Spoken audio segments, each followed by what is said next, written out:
what it takes to be happy, we have to understand what is our current blueprint of how our life's supposed to be. Now, what do I mean by blueprint? Well, we have a story in our head of how life's supposed to be. Some people's story is you work hard in school, you become really great, you're a nice person, you're a good person, and then you grow up and you take care of yourself and you find the ideal man and you fall in love and you have a white picket fence and you have 3 perfect children and you live happily ever after.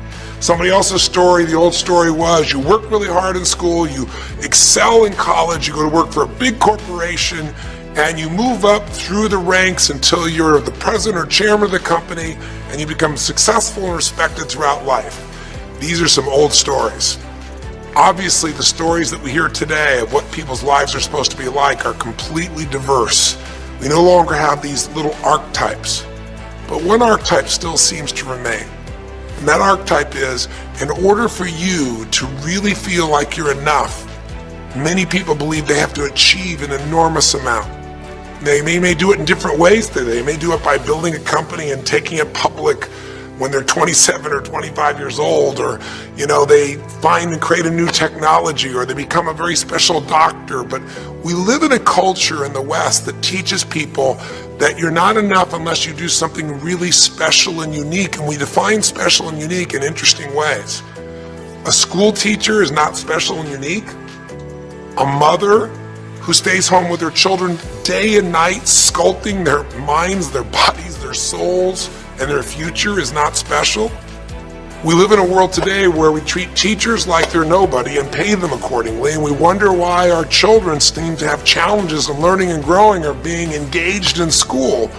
We spend thousands of dollars on some item like a computer, but what we look at overall we invest in for the teacher and for that person who's the personal connection with them is so small. We live in a society where many women look down and say, well, you're just a housewife, you're just a mother. See, some of the pain we have in our society is not because there's one right or one wrong approach, but because we try to make everybody fit into some particular approach to life. Here's what's going to make you happy or make you unhappy in life. It's real simple. Let's do a quick test. If you're in a situation right now where you look at your life, I know there's an area of your life that you probably feel pretty darn good about. Even if you're not happy with your finances, I bet you feel damn good close to your kids. Or if you're not close to your kids, maybe you don't have any kids, maybe you feel really good about your career. If you're doing not so good in your career, maybe you got a really great body that you've trimmed down or strengthened up, or you really shaped yourself the way you want, muscularly, or in the way you look. Or if that's not happening, maybe you feel a really special connection with God, or really close to your mother or father or your family, whatever. Almost everybody has an area of their life they feel really good about if they're honest, if they're fair to themselves. What's an area of your life you really feel happy about? I want you to think about it for a moment, truthfully. What's an area in your life today that if you wanted to be happy about it, you really could feel proud about it? You could feel like it's an area you're doing darn well in. And if you're really hard on yourself, there's still an area. What's an area? I want you to think of it right now. And I want you to think of that area, whether it's your body or your finances or your career or your intimate relationship or your relationship with your kids or your relationship with your creator, whatever it is. I want you to think about, why are you happy with that area of your life right now today? Why are you happy with that area of your life right now today? Really think about it. If you were in a seminar with me, I'd have you write this down.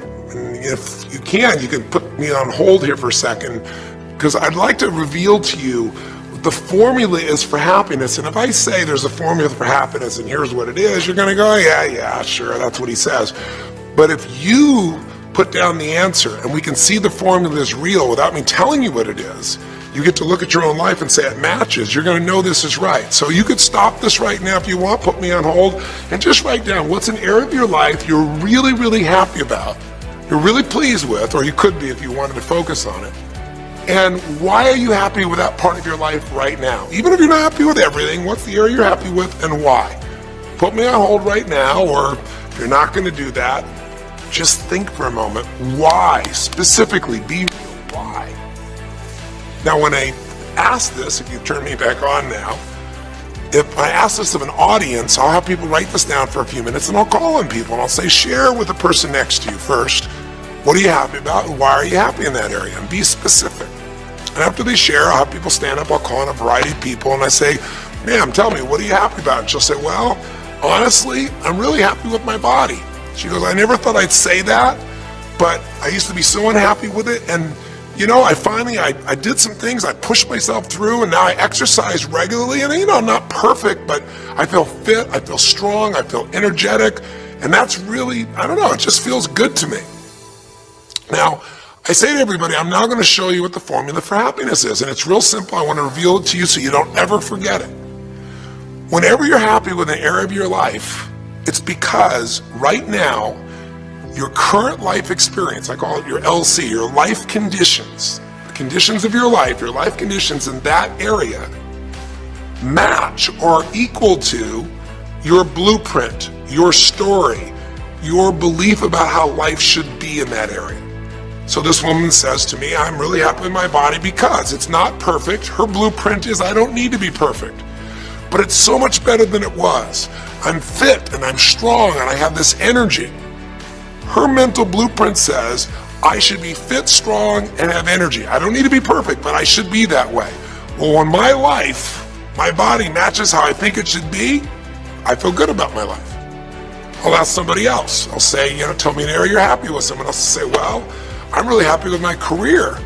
And why? Well, I'm doing better than I even thought I would be. I mean, I'm ahead of the schedule of where I hoped I'd be at this stage. I'm working at this level in this company and I have these skills and this ability and it's even better than I thought.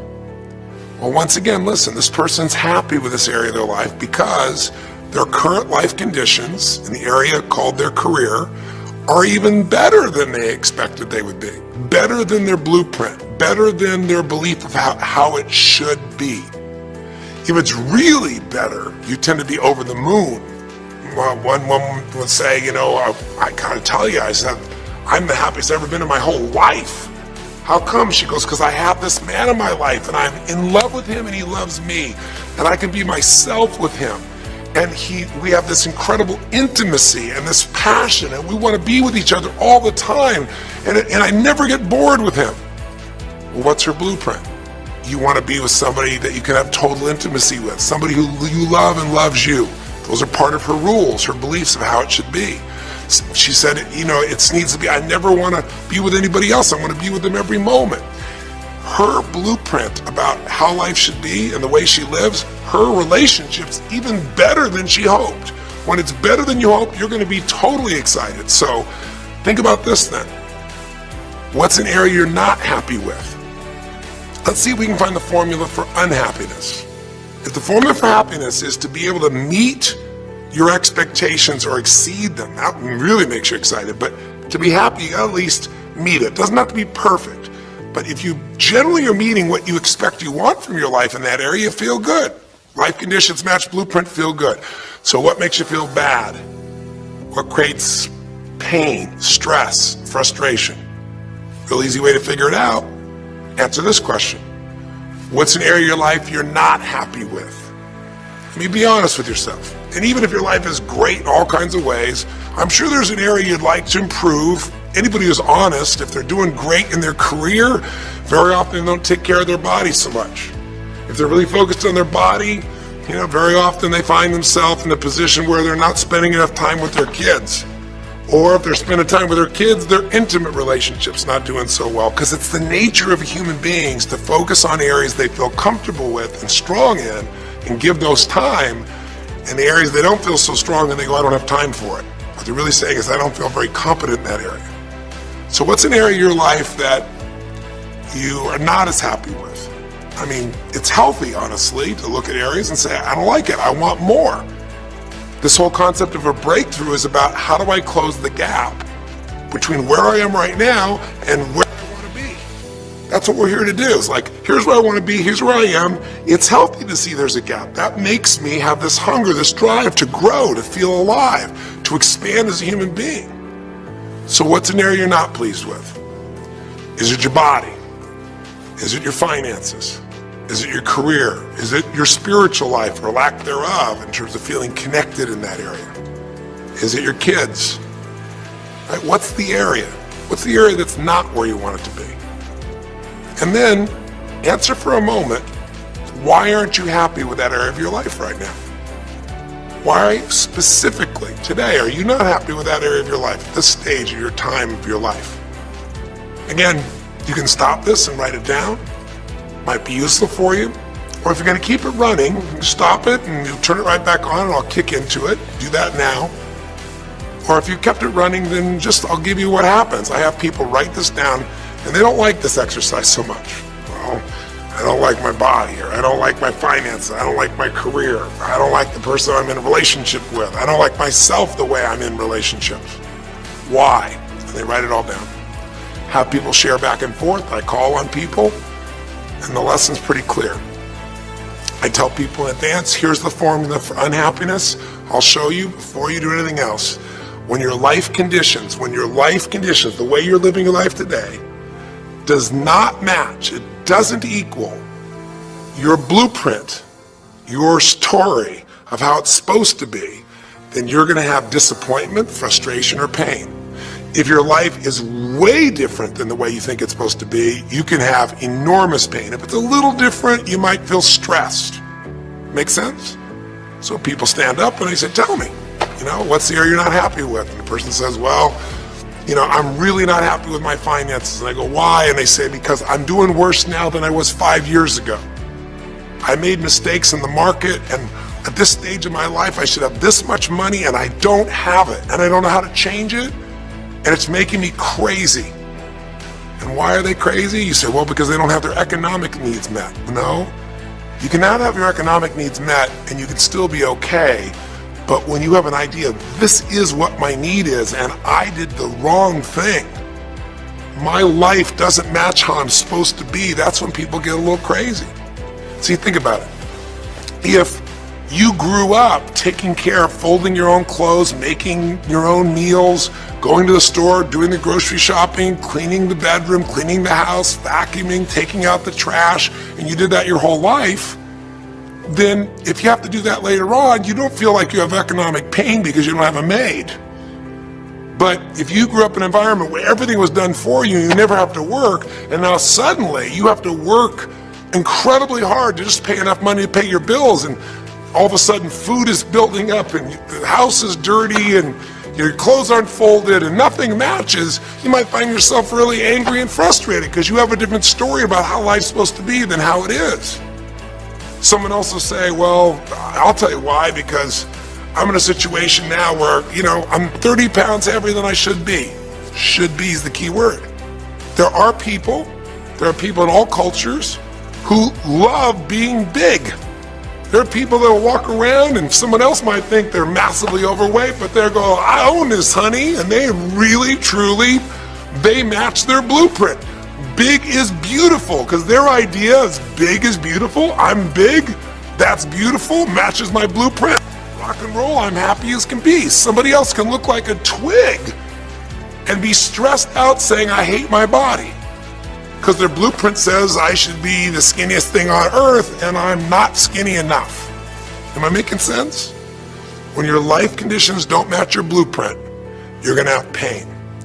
But here's when you suffer. When I ask people, who here has been through the dark night of the soul? Who's been here in a situation where you feel like life isn't worth living, or you feel like a pain that just will never go away? And a lot of people write down those experiences, like Joaquin. So you begin to understand what the issue is I'm talking about here. Joaquin, if you recall, was in a situation where this man felt like there was no reason to live. He couldn't work, he couldn't do anything, his life was worthless. Why did he think that? Because he had a blueprint. And his blueprint said, I need to be an NBA basketball player, or at least a professional basketball player. I need to be able to make money and have this great lifestyle, because that's what makes me worthwhile as a human being. That's what makes my family respect me. My mother, my uncles, my aunts. I'm the successful one in the family, and I make the money. I support everybody. He's a good man. He didn't come just to be successful. He took care of his mother, his family. He tried to be an inspiration for people. Joaquin Hawkins is a man who was always going out on his free time and training kids and showing them the pathway to freedom. how they could play basketball and get free like he did and get out of the inner city. So this man is not a selfish man, but he knew this is the way to be worthwhile. This is the way to be able to give to people. This is the way to take care of your family. And all of a sudden, one night, what happened? That way was taken from him. He has a stroke. And in the middle of the night, his life conditions make it impossible to be who he has to be, or he feels like he's worthless. You get it? We have an identity. We have a story of how we're supposed to be, and if life somehow gets in the way of that story, we feel pain, but if we feel we have no control, that's when we go into suffering. See, it's one thing to say my life doesn't match my blueprint and I gotta lose weight. That might stress you out. Or my life doesn't match my blueprint. I'm not in a relationship, I gotta get in one. That might motivate you even. You might not like it, but you're gonna find a way to get in one. Or my career doesn't match how I should be. You could change it. But when you start believing that your life doesn't match your blueprint and you have no control to change it, you're helpless, that's when people suffer. And so this week for your breakthrough, it's a chance for you to start to take a look at your blueprint anywhere you're really having pain. Hey, look, if you're doing great in some area of your life, celebrate it, of course, and I'm sure there are many areas you are. But life is really a series of growth spurts. I mean, two things in life make you feel alive: growing and giving. And what's really wonderful about this man, Joaquin, is he was constantly growing, trying to get better, trying to be a better teammate, a better basketball player. Think about it. When he didn't make the teams and he didn't make the NBA, he didn't give up. He worked even harder. The guy was always striving to become something. And he became it, and he achieved it, and then life took it from him. Isn't that the common denominator with so many of the people in the stories of this 6-part series that you saw, these 6 specials? I mean, Frank and Kristen had a blueprint of what life was supposed to be about. We're supposed to get married and have children, and we're gonna have our own business, and all of a sudden, life doesn't match the blueprint. And suddenly, there's depression. Because in their case, they said there's nothing we could do. But they were wrong. They were wrong because they discovered, and Frank discovered, I can make a difference in my wife. The chair, even though I didn't create this and didn't ask for it, this chair does not define me. I can become more than I was before. I can have the impact with my wife. I can have children. We had to change his blueprint because we couldn't change all the conditions of his life. Does that make sense? I couldn't get him to physically walk again. Maybe someday he will, but we can't count on that. What we got to count on is that he can be fulfilled by seeing he isn't helpless. And I did that through a series of experiences that violated what he thought he couldn't do. The same thing was true with almost every one of the people we worked with at some level. And in Joaquin's example, it was also true. Joaquin said, well, I can't ever have this quality of life again because I'm not a professional basketball player. And he was locked into that mindset, and all of us get locked at times. But to his credit, to a system of steps, we were able to break him out of that. We were get him to see that he isn't helpless. Because here's your choice. Watch this now. If you're suffering, if you're in pain, your life doesn't match how you think it should be, and you think you're helpless to change it, now you have only 3 choices. Choice 1, blame something. And that's what Joaquin did, if you recall. He blamed his coach, he blamed what happened to him, and of course these things were outside his control. But he blamed his coach, and a big part of the healing, if you watch this session, was bringing his coach in and getting him to see, hey, you know what, all that anger, all that resentment inside of you, Joaquin, A, it's not based on the truth, and B, like Nelson Mandela said, you know, having resentment in your soul is like drinking poison and hoping that your enemy will die. It doesn't work that way. And when Joaquin was able to break out, his breakthrough was a change in perception, to realize this coach wasn't stopping me. I just felt like I lost everything, and so I don't know how to change it, so I'm looking for something to be mad about, someone to blame, so I don't have to blame myself, or I don't have to feel so helpless. Because when you're angry, you don't feel so helpless. You feel strong for the moment, even though it's a fake strength. When he was able to make that breakthrough, he could stop blaming. Because these are your three choices. When life doesn't match how you think it should be, blame something. An event, someone else, or yourself. As we talked about earlier in this series, blame games just destroy you. There's no progress when you blame. For the moment you feel okay, but nothing changes. What are your real choices? You only have two choices in life. If life doesn't match your blueprint, you either have to change your life. That is, you gotta say, you know what, my body isn't there, I'm gonna go work out. My relationship isn't there, I'm gonna change it. You know, I'm not making what I gotta make, I'm gonna retool, I'm gonna get a new skill, I'm gonna go back to school, I'm gonna start a business, I'm gonna do something. You have to do something to change your life. Or, in order for you to be happy, if you can't change your life, you're gonna have to change your blueprint. Usually in life, it requires a little bit of each. Does that make sense? And if you change your life and change your blueprint, you can have an extraordinary life. And what you witnessed this man do was, once he let go of his anger and his denial, once he started to look at things, he began to find, by spending time with his family, that he was worthwhile being loved whether he played basketball or not. Of course he'd love to play basketball, but professional basketball was no longer a part of it. And we had to get Joaquin to shift that. And Joaquin is a metaphor for all of us. Because all of us are going to have times in our life when what we want or think life should be like isn't going to match how life really is. Those moments, if we blame, our life goes into pain. If we change, we can change our life and match our blueprint. But we have to also know when it's not within our control. And that's how we're able to make a shift and change what our story is for our life, what our expectations are, not by lowering them, but by changing what that model really is. I hope this makes sense to you. I'll give you a great example. Years ago, I do a lot of work with business people, celebrities, people of all kinds of walks of life. And I was dealing with a group of people, and they knew a very, very powerful celebrity.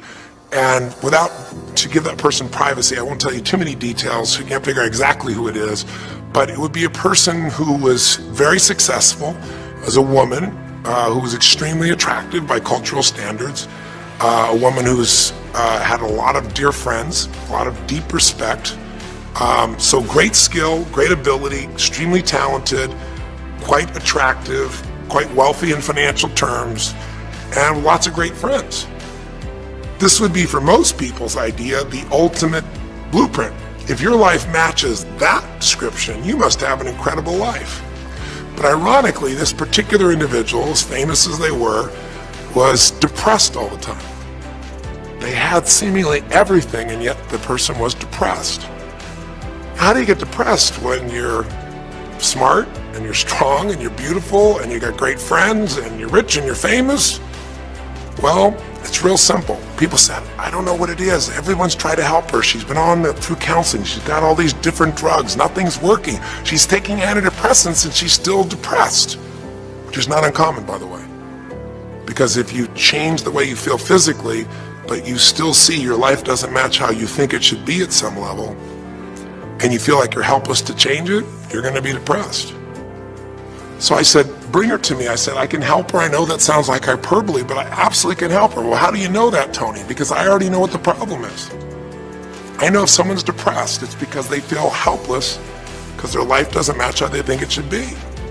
I just don't know what her blueprint is, but we'll find out what it is, and we'll either help her change her life, or we'll help her change her blueprint, or both. Long story short, and very quickly, I'll tell you the core of it. She came to me and she spent maybe the first half an hour telling me, apologizing, saying, I know I should be happier. I know it's silly for me to be depressed. I don't know why I'm so depressed. I know I should be grateful for what I have, and I am grateful. And it was all these reasons why she knows she should feel good, but still didn't. And I tried to finally explain to her, listen, I don't care about that. I care about you. The fact that you're not happy has nothing to do with what you have or don't have. The fact that you're not happy is that your life doesn't match the way you think it should be. And you have some idea of how you think it should be. And worse, if you're this depressed after all this time, you feel like you can't do anything. You have no power to change it. You feel helpless. And she looked at me in a certain way, and I said, so what is that? what did you want your life to be like? She goes, well, it sounds stupid. I said, it's not gonna sound stupid to me. She said, well, I don't know. I just always, since I was a little girl, dreamed that I would be married and I would have 3 basically perfect children and they would love me totally, and I loved my husband, he loved me. And I said, okay, so how's that working for you so far? And she said, well, I think you know, because she's a pretty famous person. She said, I'm divorced twice, I have no children, and I'm now X age. And to give you a clue, that age would be an age where having a child, your own natural child at least, barring a medical miracle, is not going to happen. So I said to her, well, why don't you just adopt? She goes, no, that's not it. And so what I had to dig under is, remember we talked in one of the earlier sessions about there's the surface problem and then there's the deeper desire or need. So I said to her, I said, well, what if you couldn't have the husband, but you could have the kids? And she smiled and she said, I'd take that. I said, well, why not adopt a kid? She goes, no, it has to be my own blood children. So I kept digging to find out what was behind her blueprint. Because your blueprint is just a projection of what you think you need to be happy.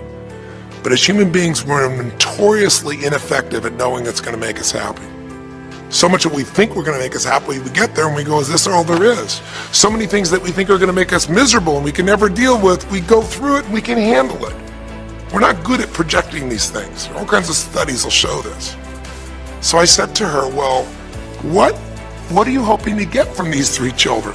Why do they have to be your blood children? And she finally said, well, if they're my blood children, I know they'll always love me. They'll never leave me.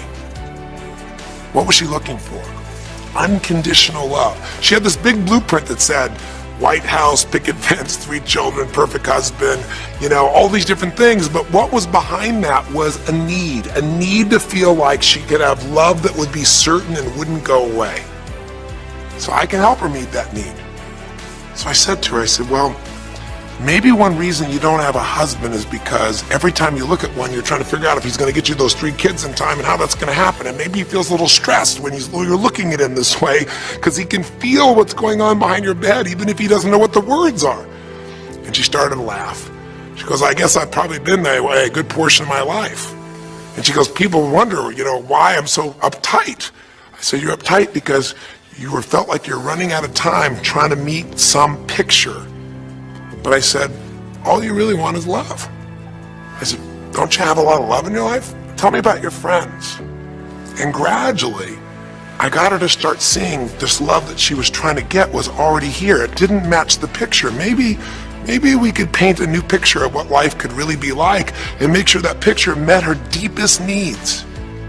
That's basically what we did with Joaquin. Joaquin wanted to be a professional basketball player because he loved basketball, yes, but also because he wanted to be that man who was a leader. He wanted to be the man who was the good man. He wanted to be the one who brought energy to people. He wanted to be the man people would look up to. He wanted to be the man who could take care of his family in style, all of his family, not just his daughters and his wife, but other people as well. Underneath it all, he wanted to know that he mattered.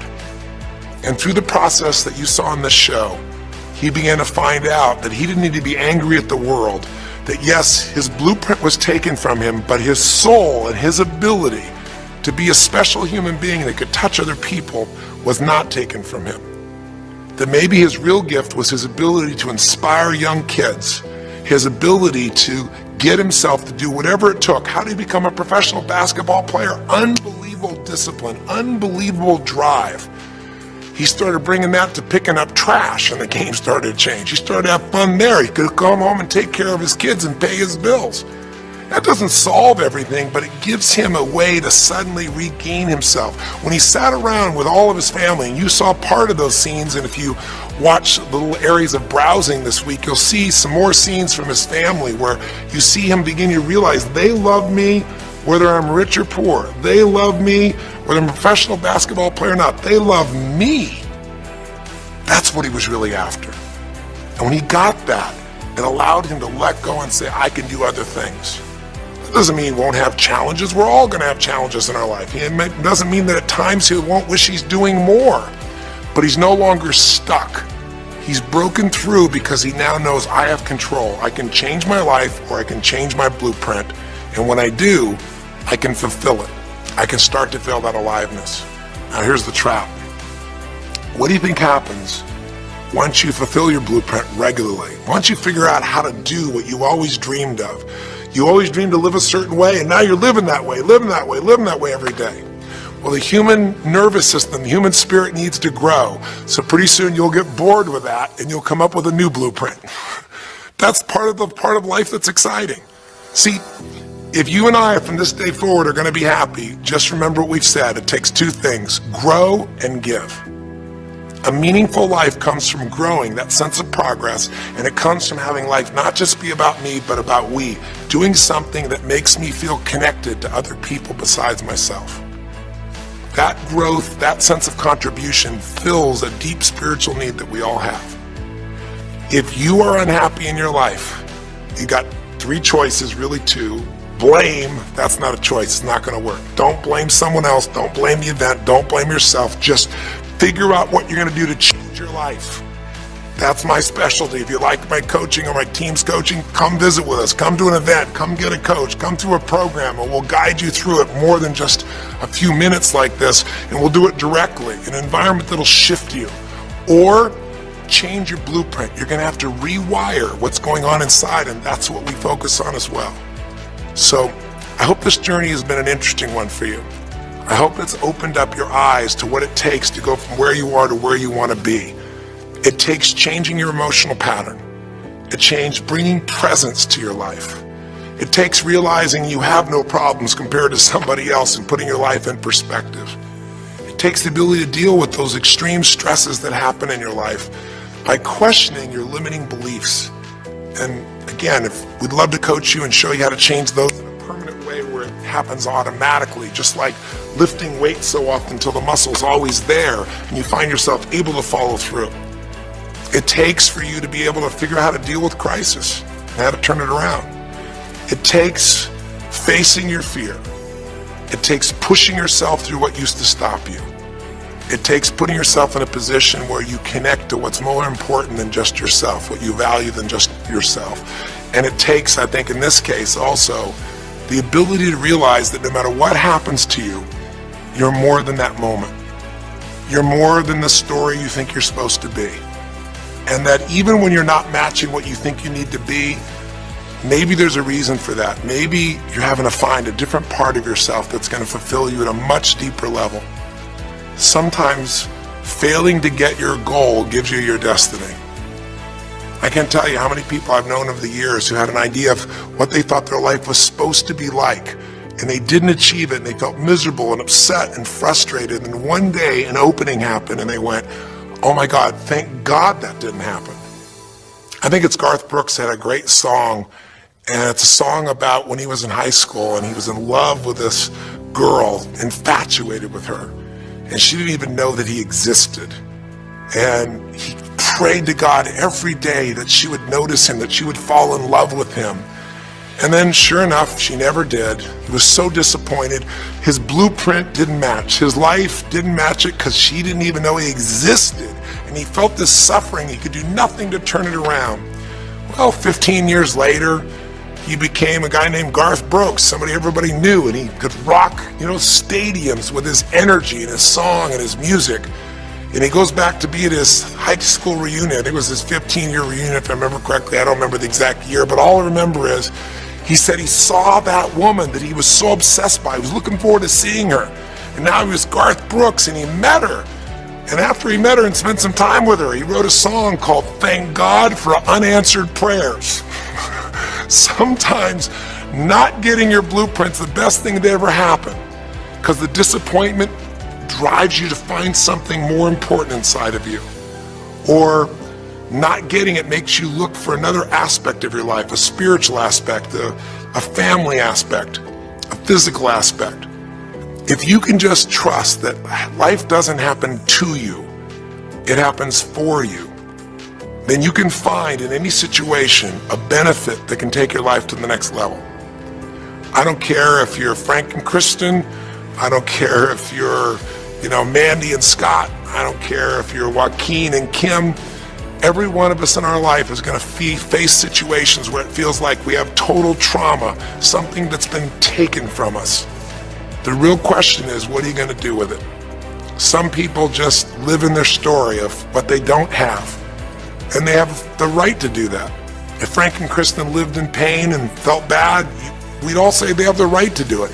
It's the difference between what you have the right to do and what you deserve to give yourself and others. We have the ability to transcend whatever happens to us. There's something called post-traumatic growth. Very few people know about it. Two people go through the same stress, one's destroyed, the other grows. What's the difference? The people that grow will not give up. They don't have any excuses. They find the way to break through whatever it takes.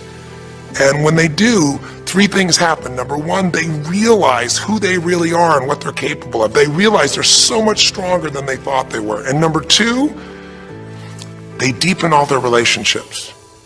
You want to know who really cares about you, who you love and who loves you? Go through some tragedy, go through some hard times. All your Facebook friends go away. Your real friends, your real family shows up for you, and you show up for them. And it deepens your relationships. And the third thing happens, if you can push yourself through and break through whatever challenges life gives you, is each time you have a breakthrough, you get stronger. And it almost like builds a psychological immunity in you, where suddenly, all of a sudden, it's like stuff happens, you know stuff's gonna happen, and you're not scared of it anymore. Because after you've been through a stroke, after you've been through, losing the use of some of your body, your senses, after you lose a family member, and you break through to that, and you get to the other side, it's like, give me your best shot, life. It's almost like there's this psychological immunity that says, I'm ready for whatever life will give me. I don't want challenges, but if they're here, I know I can handle them. That strength of spirit is what creates a sense of freedom and joy in life.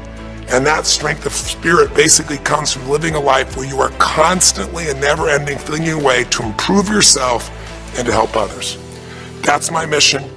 And if we can serve you again in the future, I hope you'll check us out.